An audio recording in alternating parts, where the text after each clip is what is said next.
नमस्कार। बीए द्वितीय वर्ष के द्वितीय प्रश्न पत्र में हम सुरेंद्र वर्मा द्वारा लिखित हरी घास पर घंटे भर एकांकी के उद्देश्य के बारे में हम चर्चा करेंगे कि एकांकीकार को ये एकांकी लिखने का क्या उद्देश्य है।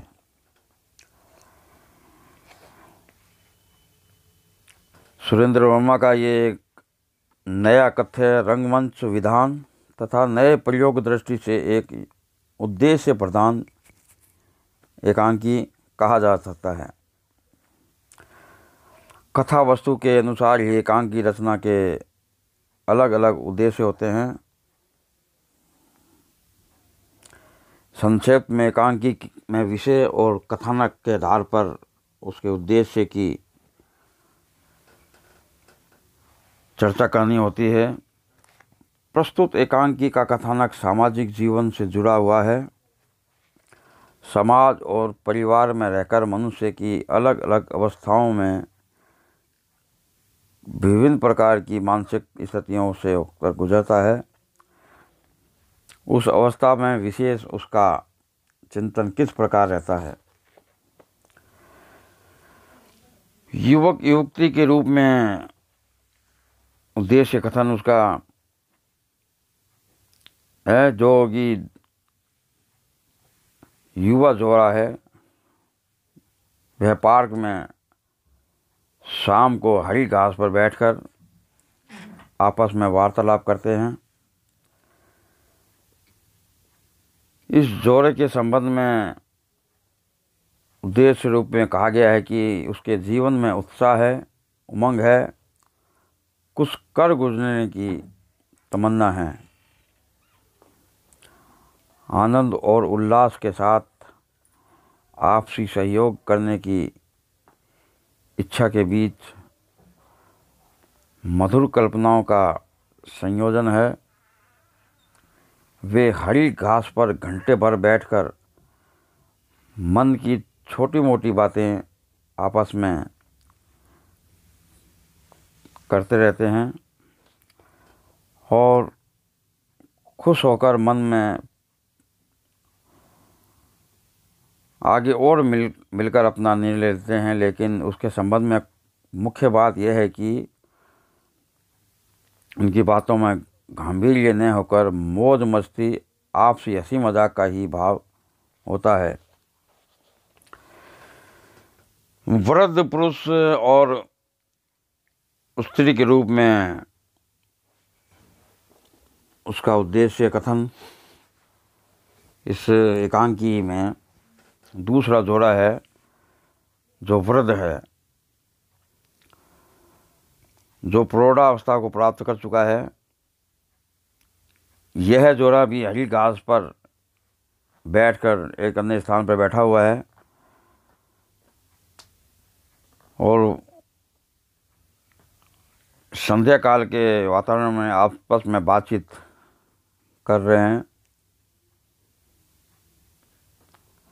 अधेड़ उम्र के में पहुंचने पर व्यक्ति के मन में घर गृहस्थी को चलाने की चिंता, अपने उत्तरदायित्व को निभाने की चिंता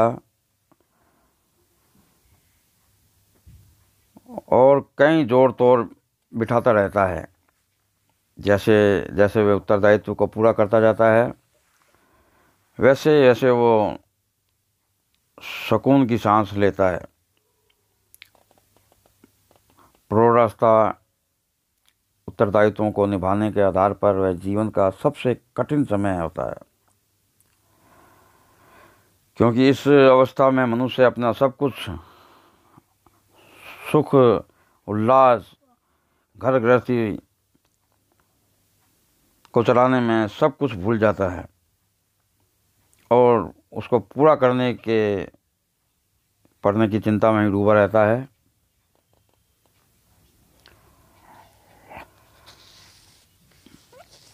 और आखिरी पड़ाव में भी एक वृद्ध और वृद्धा के रूप में बताया गया है, जिसमें इस वृद्धावस्था की अवस्था यानी जीवन की अंतिम पड़ाव होता है। इस स्थिति में पहुंचते ही व्यक्ति बिल्कुल उसका शरीर बिल्कुल कमज़ोर, बीमारियों, ऊंचा सुनने, कम देखने की शिकायतों में पड़ा रहता है। प्रस्तुत एकांकी का तीसरा जोड़ा इन्हीं शारीरिक कमियों से भरा हुआ है। वह इसी पार्क में घड़ी घास पर एक अलग स्थान पर बैठकर अपने पुराने संस्कारों और विचारों से जुड़े नए परिवेश के बदले हुए वातावरण के आपस में बातचीत करते हैं। इसके साथ ही दो पोते पोतियों के भविष्य और उसके सफल जीवन की चिंता करते हैं। इतना ही निमंत्रण कर मिलने पर सफ़र की चिंता करने लग जाते हैं। गहरे प्रेम अनुबंध के कारण ही वृद्धा कामना करती है कि वृद्ध के कंधे पर ही उसकी अर्थी जाए। वृद्धावस्था में उठने वाली भावात्मकता, लालसा तथा शारीरिक शिथिलता के कारण होने वाली बीमारियों और तकलीफ़ों का चित्रण इस एकांकी में किया गया है, जो उसका मुख्य उद्देश्य कहा जा सकता है।